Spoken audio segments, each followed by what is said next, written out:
नमस्कार दोस्तों, आपका हमारे चैनल ओमकारा भक्ति में बहुत बहुत स्वागत है। आज हम सुनेंगे संतोषी माता की व्रत कथा।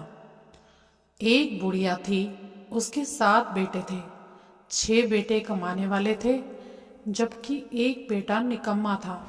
बुढ़िया 6 बेटों की रसोई बनाती, भोजन कराती और उनके खाने की जो भी जूठन बचती वह 7वें बेटे को दे देती थी। एक दिन वह पत्नी से बोला, देखो मेरी माँ मुझसे कितना प्रेम करती है। वह बोली, क्यों नहीं, सबका झूठा खाना जो तुम्हें खिलाती है। वह बोला, ऐसा नहीं हो सकता, मैं जब तक आंखों से ना देखूं मैं नहीं मान सकता।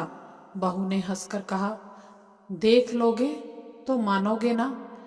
कुछ दिन बाद त्योहार आया। घर में 7 प्रकार के भोजन और चूरमे के लड्डू बने। वह जांचने के लिए सर दुखने का बहाना कर पतला सा वस्त्र सर पर ओढ़कर रसोई में ही सो गया। वह कपड़े में से सब कुछ देख रहा था। उसने देखा, जब 6 भाई भोजन करने आए तो माँ ने उनके लिए सुंदर सुंदर आसन बिछाए, नाना प्रकार की रसोई परोसी और आग्रह करने लगी और उन्हें जिमाया। वह देखता रहा। जब 6 भाई भोजन करके उठे तब माँ ने उनकी सभी की थालियों में से लड्डू का चूरा इकट्ठा किया और उस सारे चूरे को जोड़कर एक बड़ा सा लड्डू बनाया। जूठन साफ कर बुढ़िया माँ ने उसे पुकारा, बेटा तेरे 6 भाइयों ने भोजन कर लिया है, अब तू ही बाकी है, उठ तू कब खाएगा। वह कहने लगा, माँ मुझे भोजन नहीं करना, मैं तो अब परदेश जा रहा हूँ। माँ ने कहा, कल जाता हो तो आज चला जा। वह बोला, आज ही जा रहा हूँ। यह कहकर वह घर से निकल गया। चलते समय उसे पत्नी की याद आ गई। वह गौशाला में कंडे थाप रही थी। वहां जाकर बोला, हम जावे परदेस आवेंगे कुछ काल, तुम रहियो संतोष से धर्म अपनो पाल। वह बोली, जाओ पिया आनंद से हमारो सोच हटाए, राम भरोसे हम रहे ईश्वर तुम्हें सहाय।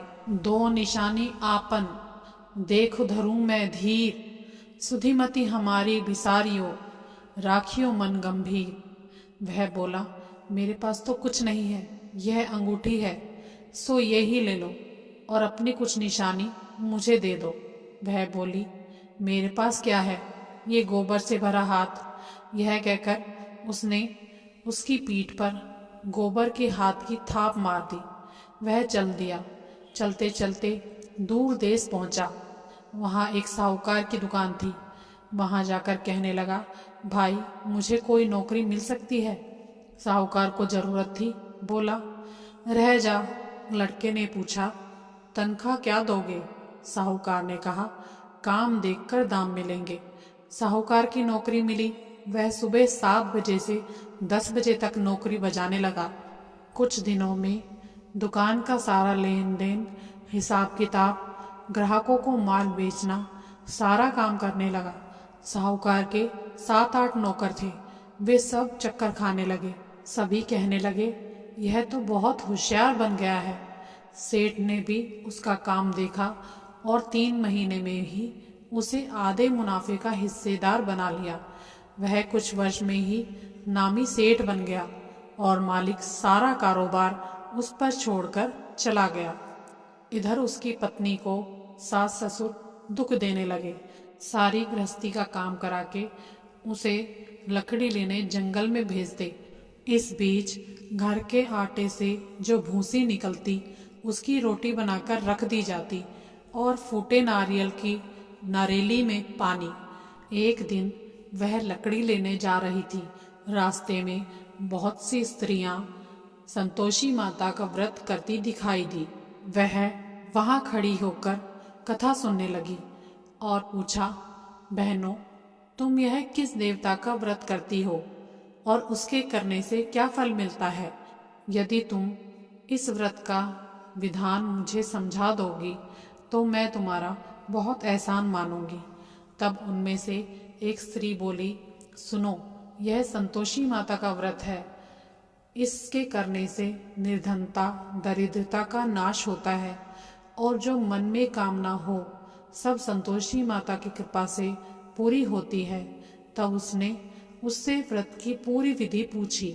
वह भक्तिनी स्त्री बोली, 1.25 आने का गुड़ चना लेना, इच्छा हो तो 5.25 आने का लेना या 1.25 रुपये का भी सहूलियत के अनुसार ले लेना।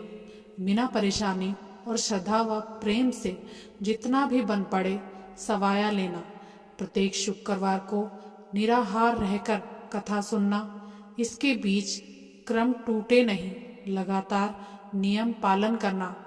सुनने वाला कोई ना मिले तो घी का दीपक जला उसके आगे या जल का पात्र रखकर उसके सामने बैठकर कथा कहना। जब कार्य सिद्ध ना हो नियम का पालन करना और कार्य सिद्ध हो जाए तब व्रत का उद्यापन करना। यदि किसी के ग्रह खोटे भी हों तो भी माता वर्ष भर में सारे कार्य सिद्ध करती है। कार्य सिद्ध होने पर उद्यापन करना चाहिए, बीच में नहीं। उद्यापन में 2.5 सेर आटे का खाजा तथा इसी परिणाम से खीर और चने का साग करना। 8 लड़कियों को भोजन कराना। जहाँ तक मिले देवर, जेठ, भाई बंधु होने चाहिए। ना मिले तो रिश्तेदारों और पास पड़ोसियों को बुलाना, उन्हें भोजन करा यथाशक्ति दक्षिणा दे। माता का नियम पूरा करना। उस दिन घर में खटाई ना खाना। यह सुन बुढ़िया के लड़के की बहू चल दी। रास्ते में लकड़ियों के बोझ को बेच दिया और उनसे जो पैसे मिले माता के व्रत की तैयारी कर आगे चली। सामने मंदिर देखकर पूछने लगी, यह मंदिर किसका है? सब कहने लगे, संतोषी माता का मंदिर है। यह सुन माता के मंदिर में जाकर चरणों में लौटने लगी और माता से विनती करने लगी, माँ, मैं निपट अज्ञानी हूँ, व्रत के कुछ भी नियम नहीं जानती, मैं दुखी हूँ। हे माता जगत जननी, मेरा दुख दूर कर, मैं तेरी शरण में आई हूँ। माता को दया आई। एक शुक्रवार ही बीता था कि उसके पति का पत्र आया। दूसरे और तीसरे शुक्रवार को उसका भेजा हुआ पैसा भी आ पहुंचा। यह देख जेठ जिठानी मुंह सुकेड़ने लगे। लड़के ताने देने लगे। काकी के पास पत्र आने लगे, रुपए आने लगे हैं। अब तो काकी की खातिर बढ़ेगी। बेचारी सरलता से कहती, भैया कागज आवे, रुपया आवे, हम सबके लिए अच्छा है। ऐसा कहकर आंखों में आंसू भरकर संतोषी माता के मंदिर में मातेश्वरी के चरणों में गिरकर रोने लगी। माँ, मैंने तुमसे पैसा कम मांगा है, मुझे पैसे से क्या काम, मुझे तो अपने सुहाग से काम है, मैं तो अपने स्वामी के दर्शन मांगती हूँ। तब माता ने प्रसन्न होकर कहा, जा बेटी, तेरा स्वामी आएगा। यह सुनकर खुशी से बावली होकर घर में जा काम करने लगी। अब संतोषी माँ विचार करने लगी, इस भोली पुत्री को मैंने कह तो दिया कि तेरा पति आएगा, लेकिन कैसे? वह तो इसे स्वप्न में भी याद नहीं करता। उसे याद दिलाने को मुझे ही जाना पड़ेगा। इस तरह माताजी उस बुढ़िया के बेटे के पास गई और उसके स्वप्न में प्रकट होकर कहने लगी, साहूकार के बेटे सो रहा है या जागता है? वह कहने लगा, माता, सोता भी नहीं जागता भी नहीं हूँ, कहो क्या आज्ञा है? माँ कहने लगी, तेरे घर बार कुछ है या नहीं? वह बोला, मेरे पास सब कुछ है, माँ बाप है, बहू है, क्या कमी है? माँ बोली, भोले पुत्र, तेरी बहू घोर कष्ट उठा रही है, तेरे माँ बाप उसे बहुत परेशानी दे रहे हैं, वह तेरे लिए तरस रही है, तू उसकी सुध ले। वह बोला, हाँ माँ, यह तो मुझे मालूम है, पर जाऊं तो कैसे? परदेश की बात है, लेन देन का कोई हिसाब नहीं, जाने का कोई रास्ता नहीं आता, कैसे चला जाऊं?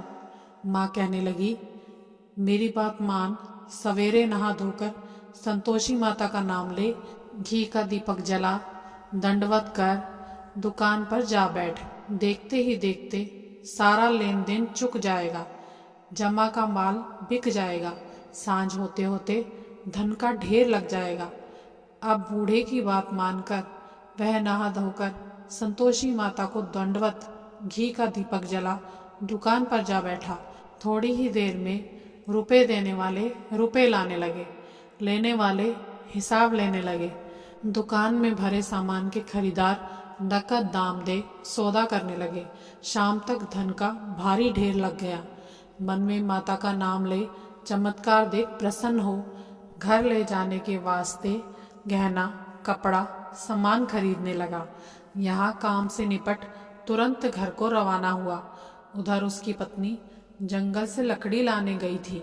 लौटते वक्त माताजी के मंदिर में विश्राम करने लगी। वह तो उसके प्रतिदिन रुकने का स्थान ठहरा। धूल उड़ती देख वह माता से पूछती है, हे माता, यह धूल कैसी उड़ रही है? माता कहती है, हे पुत्री, तेरा पति आ रहा है। अब तू ऐसा कर, लकड़ियों के 3 बोझ बना। एक नदी के किनारे रख, दूसरा मेरे मंदिर में और तीसरा अपने सर पर। तेरे पति को लकड़ियों का गट्ठर देख मोह पैदा होगा। वह यहाँ रुकेगा, नाश्ता पानी खाकर माँ से मिलने जाएगा। तब तू लकड़ियों का बोझ उठाकर जाना और चौक में गट्ठर डालकर जोर से आवाज लगाना, लो सासू जी, लकड़ियों का गट्ठर लो, भूसी की रोटी दो, नारियल के खोपड़े में पानी दो। आज मेहमान कौन आया है? घर जाकर ऐसा कहना। माता जी से बहुत अच्छा कहकर वह प्रसन्न मन से लकड़ियों के 3 गट्ठर बनाती है। एक नदी के किनारे और दूसरा माता जी के मंदिर पर रखती है। इतने में मुसाफिर आ पहुंचा। सूखी लकड़ियां देख उसकी इच्छा उत्पन्न हुई कि वह यहीं रुककर विश्राम करे, भोजन बनाकर खा पी कर गाँव जाए। इस तरह रुककर भोजन बना विश्राम कर वह गांव को गया। सबसे प्रेम से मिला। उसी समय सिर पर लकड़ी का गट्ठर लिए वह उतावली सी आती है।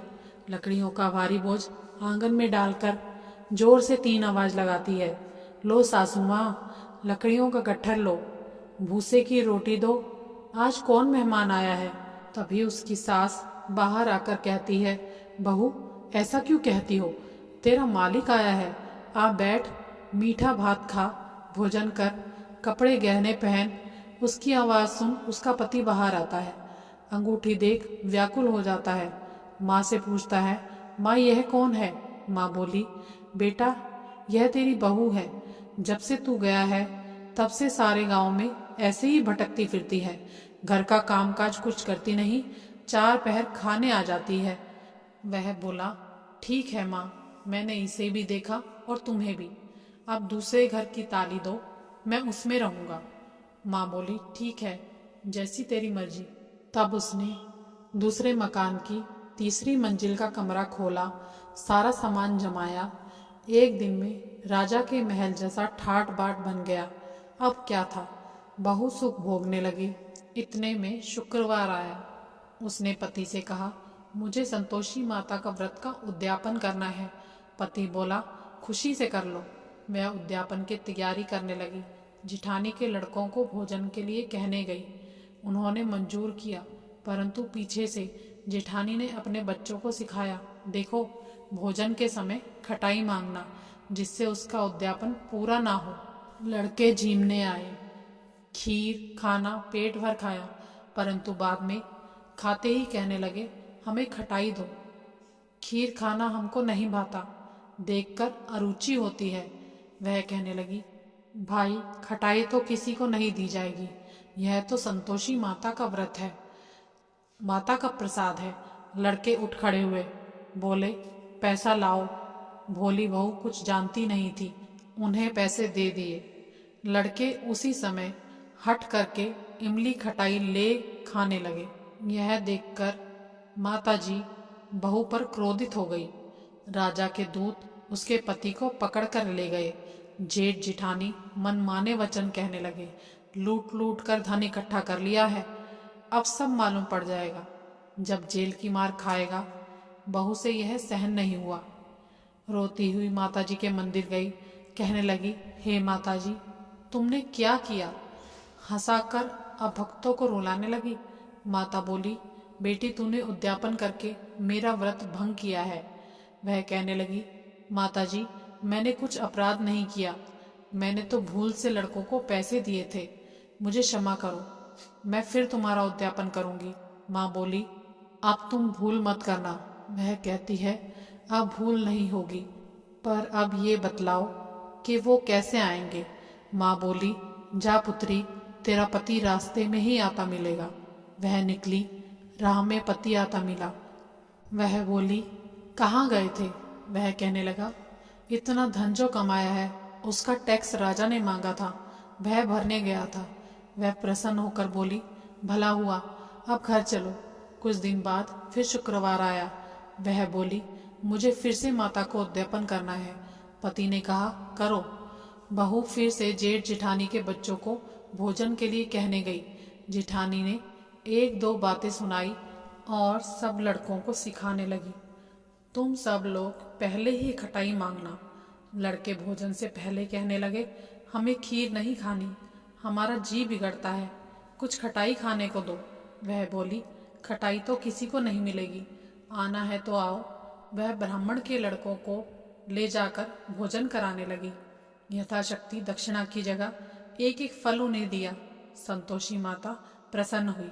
माता की कृपा से 9वें मास में उन्हें चंद्रमा के समान सुंदर पुत्र प्राप्त हुआ। पुत्र को पाकर प्रतिदिन माता जी के मंदिर में जाने लगी। माँ ने सोचा, यह हर रोज आती है, आज क्यों ना इसके घर चलूं। यह विचार कर माता ने भयानक रूप बनाया। गुड़ चने से सना मुख, ऊपर सूंड के समान होठ, उस पर मक्खियां भिन भिन कर रही थी। देहली पर पैर रखते ही उसकी सास चिल्लाने लगी, देखो रे, कोई चुड़ैल डाकिन चली आ रही है। लड़कों, इसे भगाओ, नहीं तो किसी को खा जाएगी। लड़के भगाने लगे, चिल्लाकर खिड़की बंद करने लगे। बहू रोशनदान में से देख रही थी। प्रसन्नता से पगली बन चिल्लाने लगी, आज मेरी माताजी मेरे घर आई हैं। वह अपने बच्चों को दूध पिलाने से हटाती है। इतने में सास का क्रोध फूट पड़ता है। वह बोली, क्या उतावली हुई है, बच्चे को पटक दिया। इतने में माँ के प्रताप से लड़के ही लड़के नजर आने लगे। वह बोली, माँ, मैं जिनका व्रत करती हूँ यह वही संतोषी माता है।